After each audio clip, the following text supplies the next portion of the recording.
सोहर उहर सुनाई ना।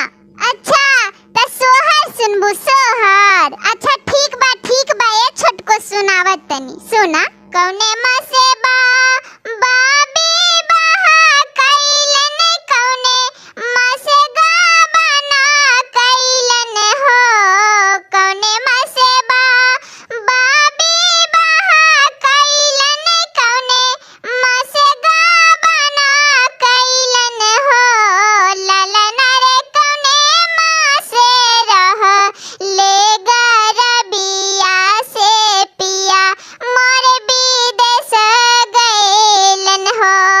ललन रे कौने माँ से रह ले गरबिया से पिया मोर विदेश गैले हो।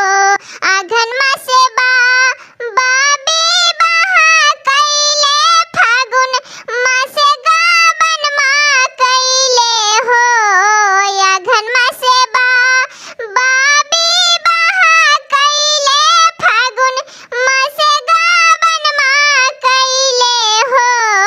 ललन रे जेठा माँ से रह ले गरबिया से पिया मोर विदेश गैले हो।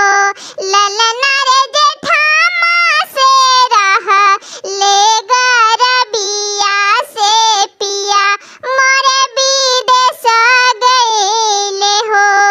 आधी रातिया गली पहर राती पछली से मिसी राती हो। ललन रे मिसी राती उठ लई दरदिया से केकरा के जगाई हो। झिंझरी बजाए सासू के जगाए नो सासू नाही जागलन हो।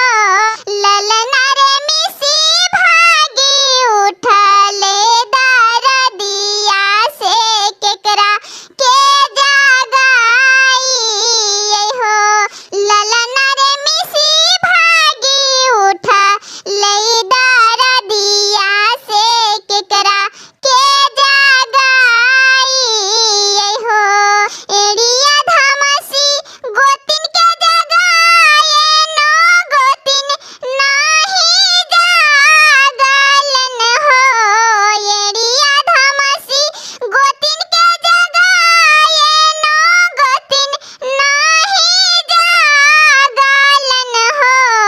ललन रे मिसी भागी उठ ले दरदिया से केकरा के जगाई हो। ललन रे मिसी भागी उठ ले दरदिया से केकरा के जगाई हो। दूधवा छिटिए नंद के जगाए नो नंद नाही जागलन हो। ललन रे मिसी भागी उठ ले दरदिया से कैसे दिवस गमाई हो। ललन रे मिसी भागी उठ ले दरदिया से कैसे दिवस गमाई हो। आधी रातिया गली पहर राती पछली से मिसी राती हो। ललन रे मिसी रातिया बबुआ जलमले से पिया मोरा आयल हो। सासु जयाइलन देवता पूजे गोता नो सोहर गाबे हो।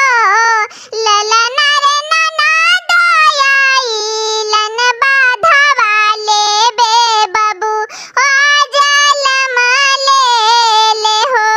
ललन रे ननद आइलन बाधवा लेबे बबू जलमले हो। अगर वीडियो अच्छा लगे तो लाइक और सब्सक्राइब जरूर करें।